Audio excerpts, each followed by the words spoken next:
السلام علیکم صدر علی وقار۔ آج میری تقریر کا عنوان ایسا ہے جس کی اہمیت سے آپ سب آگاہ ہوں گے اور اس کی ناقدری کے متعلق بھی باخبر ہوں گے۔ آج میرا عنوان ہے حجاب۔ آپ سب کی سماعتوں کی طالب ہوں۔ عزیز سامعین، حجاب کے معنی پردہ کرنے کے ہیں۔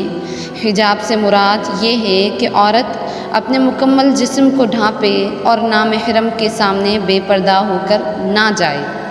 اسلام ایک مکمل ضابطہ حیات ہے۔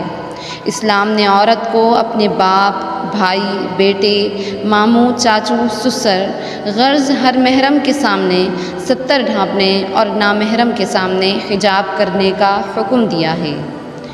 جناب والا، ستر ڈھانپنے سے مراد یہ ہے کہ سر کے بال، چہرہ، ہاتھ، جسم اور پاؤں کو مکمل طور پر ڈھانپا جائے۔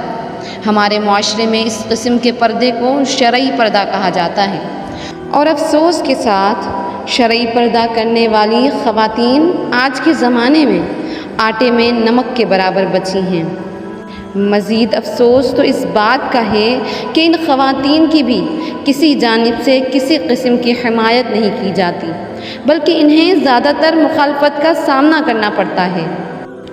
اکثر سننے میں آتا ہے کہ اسلام زمانے کے ساتھ چلنے کا کہتا ہے اور اسلام آسانی والا دین ہے، اس لیے ہم اپنی آسانی دیکھ رہے ہیں، لیکن ان لوگوں کو شاید اس بات کا علم نہیں کہ اسلام آسانی والا دین اس لیے ہے کہ وہ سب سے آسان شکل میں موجود ہے۔ اس کی شکل تبدیل ہونے کے بعد آسان نہیں ہوگی، البتہ بگڑ ضرور جائے گی۔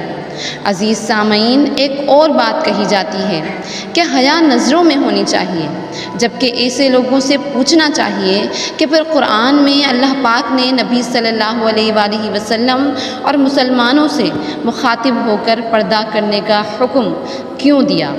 احباب کرام، ضرورت اس بات کی ہے کہ یہ سمجھا جائے کہ اسلام کوئی قید نہیں، بلکہ یہ زندگی کو آسان بنانے کا طریقہ ہے۔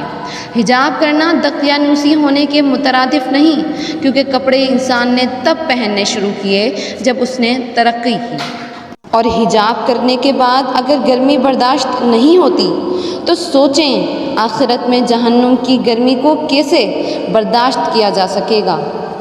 عزیز لوگوں، سمجھنے کی بات یہ ہے کہ حجاب مسلمان عورت کی پہچان ہے، نہ کہ عورت کی ترقی کی راہ میں رکاوٹ۔ اکثر اوقات ایسا بھی ہوتا ہے کہ کئی خواتین حجاب کرتی ہیں، لیکن کسی بڑے ایونٹ یا فنکشن پر فیشن کی خاطر حجاب چھوڑ دیتی ہیں، حالانکہ یہ زیادہ غلط حرکت ہے، کیونکہ اس سے ظاہر ہوتا ہے کہ اس روز اللہ کو چھوڑ کر نفس کو چنا گیا، جبکہ ہمیں چاہیے کہ اللہ کی رسی کو تھامنے کے بعد اسے چھوٹنے نہ دیں۔